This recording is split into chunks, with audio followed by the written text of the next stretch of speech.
Hello everyone. आज हम carbon के बारे में पढ़ेंगे। तो आशा करता हूँ कि आप सभी मेरी वीडियो जो पहले मैंने आपके पास भेजी हैं वो सारी देख रहे होंगे। तो चलो आज हम स्टार्ट करते हैं। कार्बन कार्बन जो हमारी पीरियोडिक टेबल है, आवर्त सारणी, उसका ये छठा तत्व है। उसकी परमाणु संख्या 6 है और उसको हम सिंबल सी, प्रतीक सी से रिप्रेजेंट करते हैं। इसका जो इलेक्ट्रॉनिक कन्फिग्रेशन है वो 1s2, 2s2 और 2p2 है। और जब हम कोष की बात करते हैं तो जो K कोष है उसमें 2 इलेक्ट्रॉन होते हैं और L कोष में 4 इलेक्ट्रॉन होते हैं। इसको अपना बाह्य कोष, जो L कोष बाह्य कोष है इसको पूरा करने के लिए इसको 8 इलेक्ट्रॉन की ज़रूरत होती है। तो अभी 8 में से अभी इसके पास सिर्फ 4 है, तो इसको या तो 4 इलेक्ट्रॉन की ज़रूरत है। तो इसलिए इसकी जो वैलेंसी हम कहते हैं, जिसको हम संयोजकता कहते हैं, वो इसकी इसलिए 4 है, क्योंकि ये इसको अपना बाह्य कोष को कंप्लीट करने के लिए 4 इलेक्ट्रॉन की आवश्यकता है। इसके बाद आते हैं हम समस्थानिक। जो कार्बन है उसके 3 समस्थानिक है, कार्बन 12, कार्बन 13 और कार्बन 14। जैसे कि आपको पता है समस्थानिक की जो परिभाषा वो क्या है, एक ही तत्व के वे रूप हैं जिनकी परमाणु संख्या, जिसको हम एटॉमिक नंबर बोलते हैं, जिनका एटॉमिक नंबर सेम हो या परमाणु संख्या एक जैसी हो, और जो द्रव्यमान संख्या है या मास नंबर जिसको हम बोलते हैं वो अलग अलग हो, ऐसे तत्वों के रूपों को हम समस्थानिक या आइसोटोप्स कहते हैं। जो कार्बन है वो मुख्यतः सहसंयोजक बनाता है। सहसंयोजक का मतलब है कोवलेंट बॉन्ड। जो कार्बन है वो सहसंयोजक बनाता है क्योंकि वो ना तो 4 इलेक्ट्रॉन दे सकता है और ना ही वो 4 इलेक्ट्रॉन ले सकता है। तो इसलिए वो आयनिक आवरण नहीं बनाएगा, बल्कि वो सहसंयोजक बनाएगा। और वो सहसंयोजक वो इलेक्ट्रॉनों की परस्पर साझेदारी से बनाता है, इसलिए इस बॉन्ड को कोवलेंट बॉन्ड कहते हैं। जो कोवलेंट बॉन्ड है, जिसको हम सहसंयोजक बोलते हैं हिंदी में, उसकी परिभाषा यही है, 2 परमाणुओं के मध्य समान या परस्पर इलेक्ट्रॉन की साझेदारी से जो आबंध बनता है उसे सहसंयोजक बंध कहते हैं।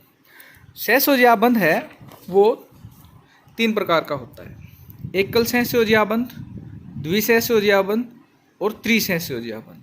एकल सहसंयोजक बंध को इंग्लिश में सिंगल कोवलेंट बॉन्ड, द्विसहसंयोजक बंध को डबल कोवलेंट बॉन्ड और त्रिसहसंयोजक बंध को ट्रिपल कोवलेंट बॉन्ड कहा जाता है। एकल सहसंयोजक बंध में कार्बन कार्बन के बीच या किसी अन्य तत्व में भी कह सकते हैं हम, भी उन तत्वों के बीच एक एक इलेक्ट्रॉन की साझेदारी होती है, तो इससे सिंगल कोवलेंट बॉन्ड बनता है। और यदि 2-2 इलेक्ट्रॉन की साझेदारी होती है तो उसे डबल कोवलेंट बॉन्ड बनता है। और यदि 3-3 इलेक्ट्रॉन की साझेदारी होती है तो उसे ट्रिपल कोवलेंट बॉन्ड बनता है, त्रिसहसंयोजक बंध बनता है। एकल सहसंयोजक बंध को हम 1 डैश से दिखाते हैं, द्विसहसंयोजक बंध को हम 2 डैश लगा के ऊपर नीचे तो दिखाते हैं, और त्रिसहसंयोजक बंध को 3 डैश से दिखाया जाता है।